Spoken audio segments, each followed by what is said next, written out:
Fala, galera! Vamos para mais uma aula aí de física. Hoje a nossa aula vai falar sobre eletrodinâmica.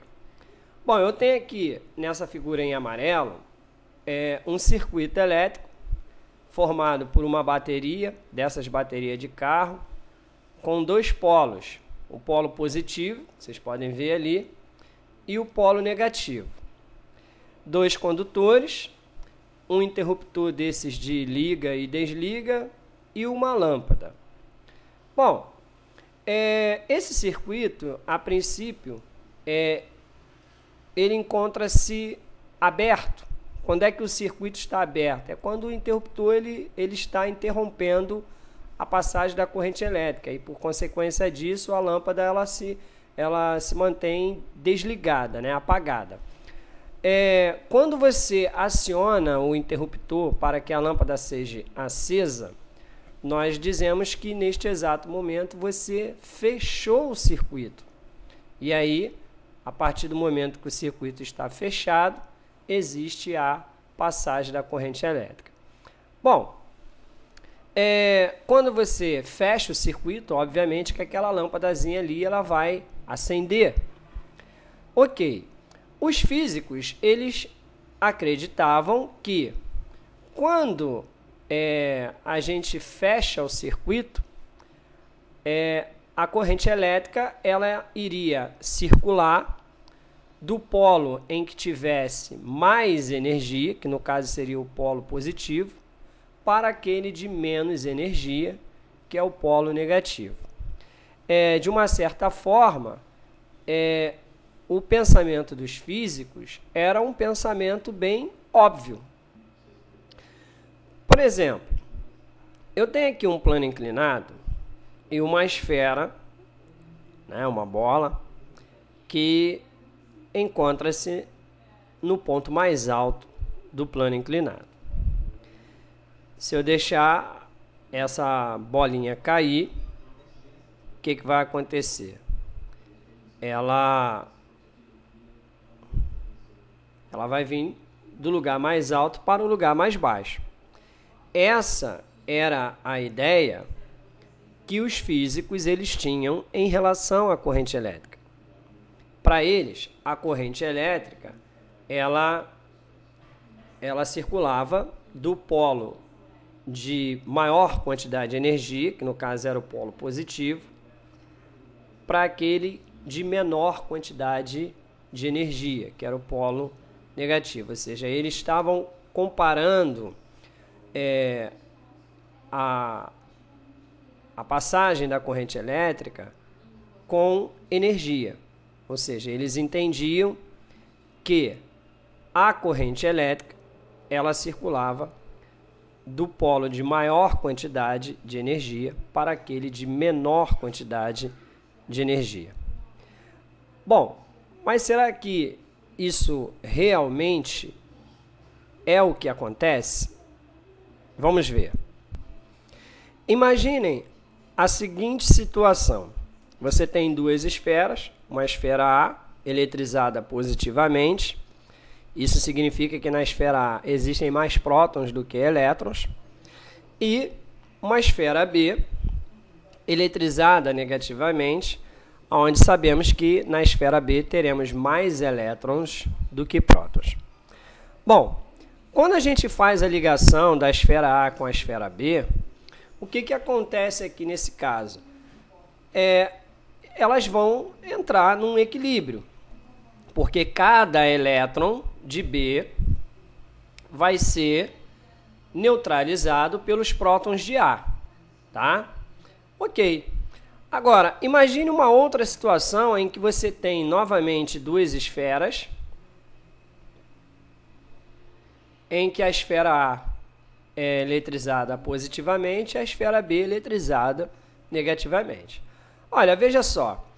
O que acontece quando nós ligamos essas duas esferas? O que acontece é que a tendência aqui é que o lugar em que tem mais elétrons, a tendência é que esses elétrons passem para o lugar que tem menos elétrons, tá? A tendência, no caso, é que os elétrons que estão na esfera B, eles passem para o lugar onde existe menos elétrons. Ou seja, eles debandam para a esfera A. E aí, gente, a gente chega a uma seguinte conclusão. Poxa, então, os elétrons, eles estão fazendo um caminho inverso ou oposto ao caminho que os físicos disseram que a corrente elétrica faz. Ok? Então, está havendo aí uma discordância na lei da física. Então, para que a gente possa entrar num consenso, a gente precisa definir, da verdade, o que vem a ser a corrente elétrica. Porque, nesse caso, existem dois sentidos, tá? O sentido dos físicos, tá? E o sentido dos elétrons. Bom, então nós vamos definir aqui esses dois sentidos, tá? O primeiro sentido é o sentido determinado pelos físicos, que é chamado de sentido convencional, tá? É quando a corrente elétrica, né, está indo da maior quantidade de energia, que é o polo positivo, para a menor quantidade de energia, que no caso é o polo negativo. E o sentido real, que é o que realmente acontece, né, que é o que é percorrido pelos elétrons, que vão de menor quantidade de energia para a maior quantidade de energia. Esses são os dois sentidos que nós temos. Só que quando nós falamos de corrente elétrica, a gente não deixou de lado a teoria dos físicos, tá? A teoria dos físicos ela continua valendo. E aí, então, nesse caso, a gente precisa determinar, ou melhor dizendo, precisamos definir o que vem a ser uma corrente elétrica, tá? Os elétrons, eles, antes de nós ligarmos o interruptor, ou melhor, antes de fecharmos o circuito, os elétrons eles possuem um movimento completamente desordenado. Quando nós fechamos o circuito, o que acontece? Esses elétrons eles passam a ter um sentido, tá, ordenado, que aí é como nós definimos. Os elétrons eles vão do polo de menor quantidade de energia para o polo de maior quantidade de energia. Então, todas as vezes que falarmos de corrente elétrica, nós devemos sempre lembrarmos do sentido convencional, o sentido que foi definido pelos físicos. Então, a corrente elétrica ela é definida da seguinte maneira. Corrente elétrica é o movimento ordenado dos elétrons no sentido oposto ao real, tá? Porque no sentido oposto ao real? Porque nesse caso, todas as vezes que nós falarmos de corrente elétrica, nós sempre vamos falar do sentido convencional, o sentido estabelecido pelos físicos. E qual é o sentido convencional? É aquele sentido que é oposto ao sentido real. O sentido real são os elétrons indo do polo negativo para o polo positivo. E o sentido convencional é justamente o oposto disso. Então, corrente elétrica é o movimento ordenado dos elétrons, só que no sentido oposto ao caminho que eles fazem, tá? Bom, a corrente elétrica, que é designada pela letra I, ela é calculada pela razão da quantidade de elétrons, que é dado em Coulomb, e o determinado intervalo de tempo, que é dado em segundos. Então, a corrente elétrica ela é calculada quando você pega a quantidade de elétrons e divide pelo determinado intervalo de tempo dado.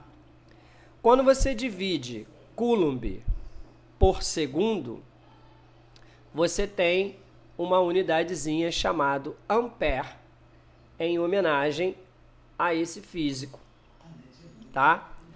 E aí, no caso, 1 ampere corresponde a 1 Coulomb por segundo, ok? E nós temos aí os submúltiplos do ampere. 1 miliampere é igual a 10 elevado a menos 3 ampere, e 1 micro, essa letrinha grega aí, ó, é micro, 1 microampere corresponde a 10 elevado a menos 6 ampere. Agora nós vamos estudar a corrente elétrica nos diferentes meios, ou seja, nos sólidos, líquidos e gasoso. Bom, nos sólidos é somente os elétrons, né? Como nós acabamos de ver, né, o caminho percorrido pelos elétrons e tal. Que no caso os elétrons são os que estão dentro de um condutor, né, de um fio. Então, o caminho ordenado feito pelos elétrons. Já os líquidos, eu coloquei aqui um exemplo. Imagine uma vasilha com água pura, tá? E aí você tem aqui uma pilha com o polo dela positivo e o polo negativo, imersos nessa água. Bom, se eu depositar aqui dentro dessa vasilha sal de cozinha, por exemplo, que é formado pela fórmula NaCl, o que vai acontecer aqui é que os íons, que são definidos pelos ânions e cátions, quem são os ânions?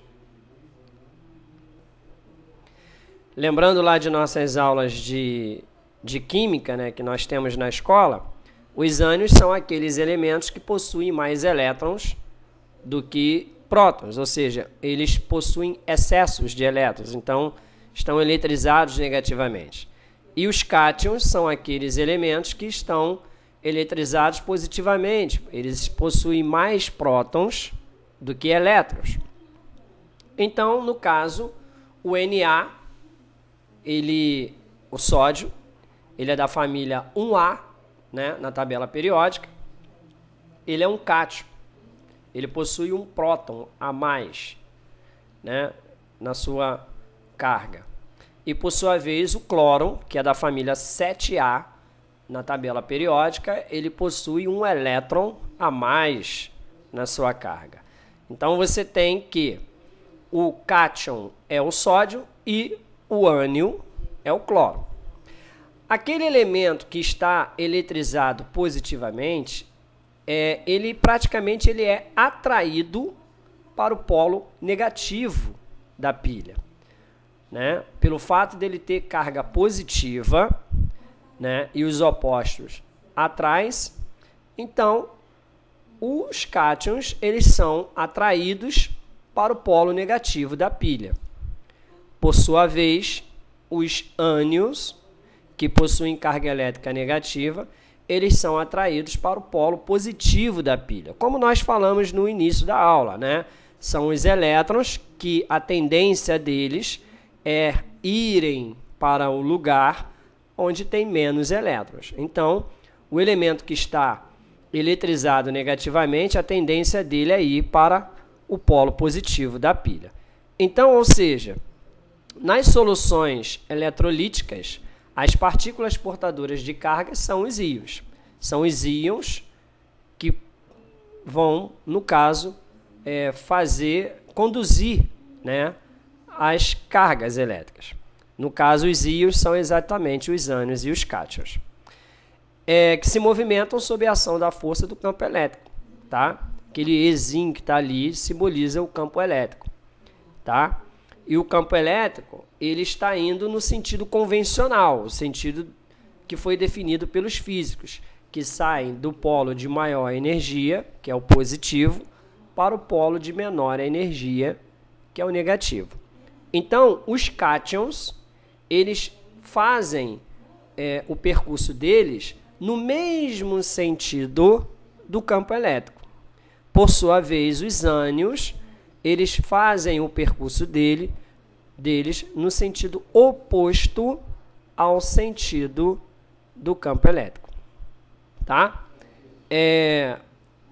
Nesse caso, pessoal, para nós calcularmos a intensidade da corrente elétrica, eu teria que fazer o módulo da quantidade de elétrons dos cátions somado com a quantidade de elétrons dos ânions, também em módulo. Por que que é em módulo? Porque se não for em módulo, pessoal, isso daqui vai dar zero, tá? Esse aqui, que está negativo, se não tiver em módulo, quando ele somar com o positivo, vai dar zero, ok? Então, por isso que tem que ser em módulo. Então, o módulo da quantidade de elétrons dos cátions somado com o módulo da quantidade de elétrons dos ânions dividido pela variação do tempo decorrido. Tá ok? Então, quando a gente calcula a intensidade da corrente elétrica nos sólidos, a gente apenas faz a quantidade de elétrons dividido pela variação do tempo decorrido. Já nos líquidos, nós devemos fazer o módulo da quantidade de elétrons dos cátions somado com o módulo da quantidade de elétrons dos ânions dividido pela variação de tempo. Os gases eu não coloquei, por quê? Porque os gases praticamente é a mesma coisa que acontece tanto nos sólidos quanto nos líquidos. Tá ok? Então agora a gente vai pegar isso daí e aplicar nos nossos exercícios que vão vir aí pela frente. Então vamos lá. Então vamos aí para o primeiro exemplo, que diz assim: a intensidade da corrente elétrica em um condutor metálico em função do tempo é fornecida pelo gráfico da figura.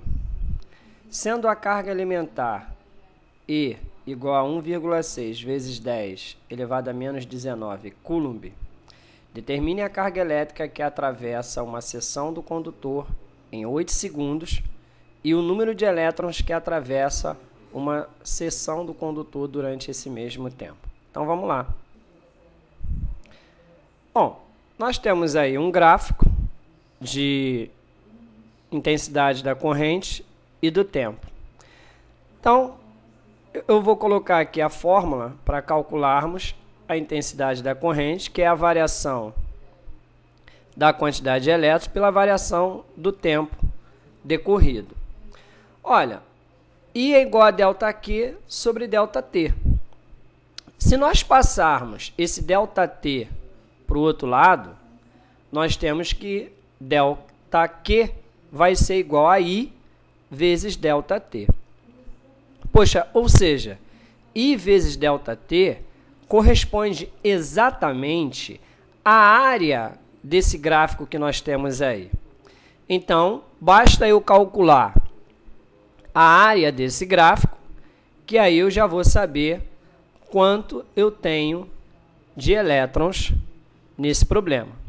Então, basta eu fazer aí, no caso, 4 vezes 8, tá? Que vai dar 32 Coulomb. Esse é o valor da quantidade de elétrons. Esse símbolozinho que vocês estão vendo aqui entre a variação da quantidade de elétrons e S significa o seguinte, que a quantidade de elétrons ela é numericamente igual à área deste gráfico, tá ok? Então, a quantidade de elétrons deu 32 Coulomb. Bom, agora eu preciso saber o número de elétrons que nós temos. Para isso, nós vamos utilizar a fórmula que nós vimos na aula de carga elétrica. ΔQ é igual a N vezes E, onde esse E não é E de elétrons, tá? Esse E corresponde à carga do elétron, a carga elementar do elétron. Então, ΔQ nós já sabemos que vale 32. E esse E, o problema já deu, vale 1,6 vezes 10 elevado a menos 19. Para eu calcular o N, basta eu dividir 32 por 1,6 vezes 10 elevado a menos 19. Olha, pessoal, esse 10 elevado a menos 19, ele vai para lá para cima com um expoente positivo. Então, vai ficar dessa maneira.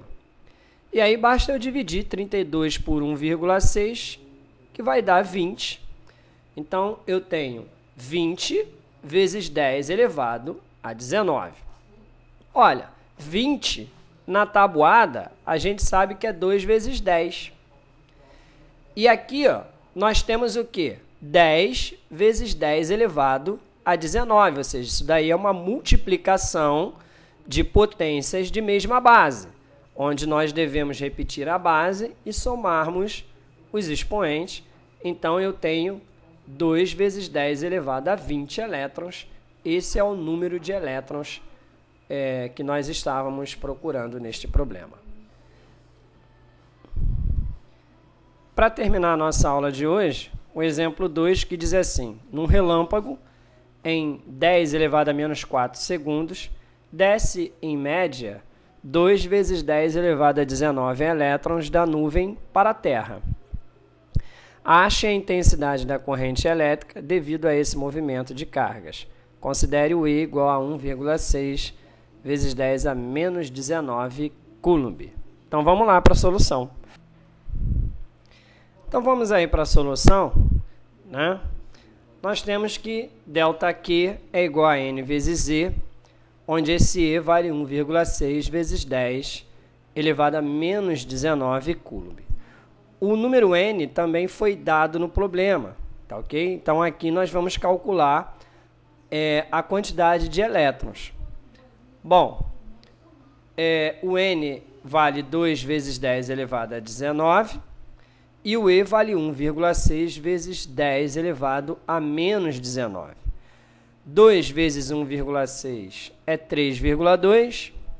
10 elevado a 19 vezes 10 elevado a menos 19, olha, isso aí é uma multiplicação de potências de mesma base. Devemos repetir a base e somarmos os expoentes. Então, daria 19 menos 19, que vai dar 0. Então, ficaria 10 elevado a 0, que é 1, vezes 3,2, vai dar 3,2 Coulomb. Esse é o valor da quantidade de elétrons. Bom, para calcularmos agora a intensidade da corrente, a intensidade da corrente é ΔQ dividido por ΔT. ΔQ vale 3,2 e ΔT vale 10 elevado a menos 4. Passando esse 10 elevado a menos 4 lá para cima, ele vai como positivo. Então, ficou 3,2 vezes 10 elevado a 4 ampere. Esse é o valor da intensidade da corrente elétrica. Valeu, galera? Então, ficou aqui mais uma aula de física do professor Abimael Ocara. Espero aí que você tenha gostado da aula. Se gostou, dá um joinha aí para o vídeo. E, se possível for, compartilha também aí meus vídeos aí com seus colegas aí na internet.